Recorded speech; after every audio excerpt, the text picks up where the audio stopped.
যে এলাকার সম্পদ সারা দেশকে আলোকিত করেছে, সেই এলাকার বহু মানুষ এখনো প্রত্যাশিত গ্যাসের সুবিধা থেকে বঞ্চিত। মাননীয় স্পিকার, আমার নির্বাচনী এলাকা সিলেট ৪ বাংলাদেশের অন্যতম সম্ভাবনাময় জনপদ। প্রাকৃতিক সৌন্দর্য, পর্যটন সম্ভাবনা, খনিজ সম্পদ, কৃষি সম্পদ ও মানব সম্পদে এ এলাকা ভরপুর। জাফলংয়ে অপার সৌন্দর্য, গোয়াইনঘাটের পাহাড়, নদী, ঝর্ণা, কোম্পানিগঞ্জের সম্ভাবনাময় অর্থনৈতিক ক্ষেত্র, সব মিলিয়ে এ অঞ্চল শুধু সিলেট নয়, সমগ্র বাংলাদেশের সম্পদ। এই অঞ্চলের মাটি থেকে উত্তোলিত গ্যাস ঢাকা সহ দেশের বিভিন্ন স্থানে শিল্প, বিদ্যুৎ, অর্থনীতির চাকা সচল রাখছে।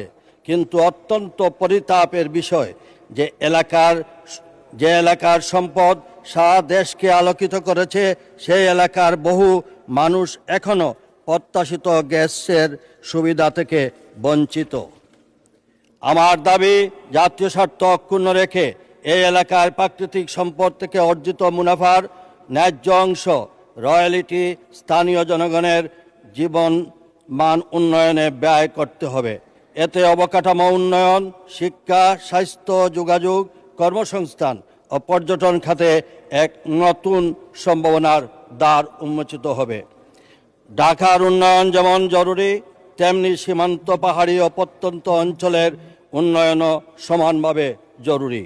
উন্নয়নের সুফল দেশের প্রতিটি মানুষের ঘরে পৌঁছে দিতে হবে, তাহলেই জনগণের ভোটের মর্যাদা রক্ষা পাবে। মাননীয় স্পিকার, সিলেটের সাথে রাজধানী ঢাকা সহ দেশের অন্যান্য অঞ্চলের যোগাযোগ ব্যবস্থাও আরও উন্নত ও কার্যকর করার লক্ষ্যে সড়ক, নৌ, রেলপথ ও বিমান পরিবহন খাতে সমন্বিত উদ্যোগ গ্রহণের জন্য সংশ্লিষ্ট মন্ত্রণালয়ের প্রতি অনুরোধ জানাচ্ছি। একই সঙ্গে সিলেট অঞ্চলে ক্ষুদ্র মাঝারি শিল্পের পাশাপাশি বৃহৎ শিল্প প্রতিষ্ঠান স্থাপনের মাধ্যমে স্থানীয় জনগণের জন্য টেকসই কর্মসংস্থানের সুযোগ সৃষ্টি করতে প্রয়োজনীয় পদক্ষেপ গ্রহণের জন্য সংশ্লিষ্ট মন্ত্রণালয় ও বিভাগের সক্রিয় উদ্যোগ কামনা করছি। মাননীয় স্পিকার, বিশ্বের বিভিন্ন দেশে বিপুল সংখ্যক বাংলাদেশি প্রবাসী হিসাবে কর্মরত, যাদের শ্রম অবদানে দেশে বিপুল পরিমাণ বৈদেশিক মুদ্রা প্রবাহিত হয়।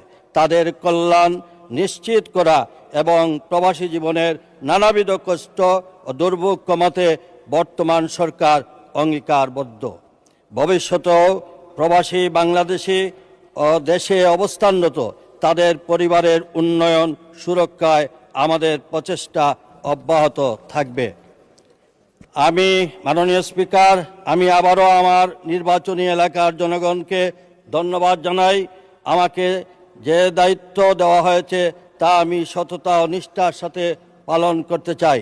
এই মহান সংসদের সহযোগিতা, মাননীয় প্রধানমন্ত্রীর দিক নির্দেশনা ও জনগণের দোয়া নিয়ে আমি দেশ ও মানুষের কল্যাণে কাজ করতে চাই। সেই সাথে আজকে আপনার মাধ্যমে সংশ্লিষ্ট মন্ত্রণালয়গুলোকে আমার নির্বাচনী এলাকা সহ সিলেটের সামগ্রিক উন্নয়নে আপনার দিক নির্দেশনা আশা করে আমার বক্তব্য শেষ করছি। আল্লাহ হাফেজ।